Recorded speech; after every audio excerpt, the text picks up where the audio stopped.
Hello everybody, welcome back. This is car.I. I'm going to give you a little update on the hydrogen generator project.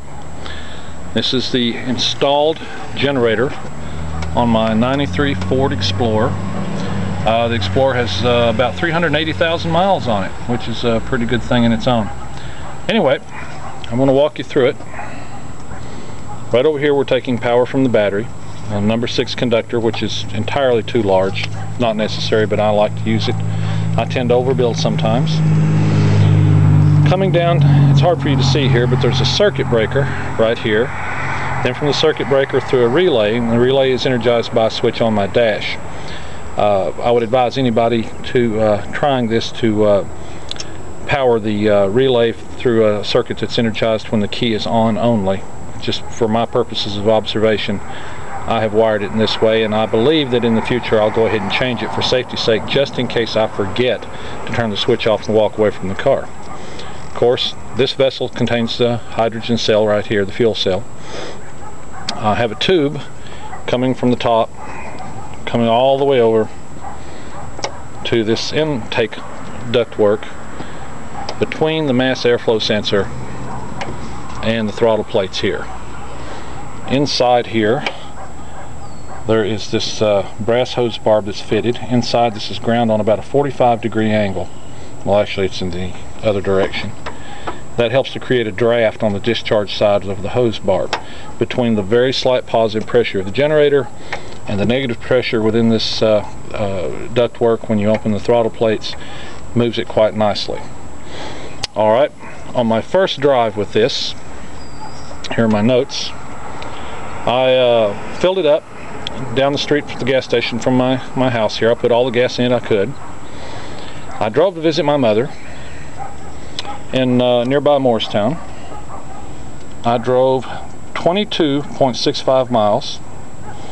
I came back. I went to the same gas station, same gas pump, same hose setting, nozzle setting, the second notch on the little trigger setting. I put in 0.861 gallons of gasoline. I done the math. That brought me out to 26.3 miles per gallon. The best this Explorer has ever done before now was 17 miles to a gallon, and I probably have a realistic average of 15 or 16, all averaged all the way around.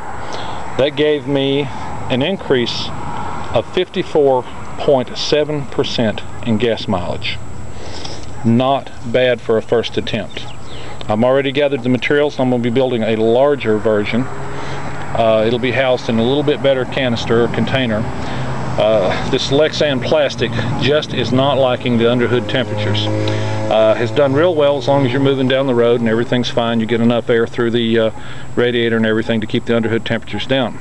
But I drove this car on a trip to Tullahoma, Tennessee from Jefferson City, Tennessee, and I went in a very roundabout way. I visited relatives all along the way and all, and I drove about 300 miles. Well, while visiting someone in Knoxville, Tennessee, I absent-mindedly left the hood down after driving through in-town traffic and lots of stoplights. The canister warped a little bit. I think we are at the working limits of this Lexan plastic, and it's time to move on to something else. This worked real good for experimenting, lent itself very well to fabrication and modification, but the time has come. I think we have outgrown it. The next cell will be approximately twice as large. I haven't decided yet, but I may operate it as 2 independent cells within the same vessel, operating one all the time, and I'm considering putting a micro switch in the throttle linkage to turn on the second one at highway speeds.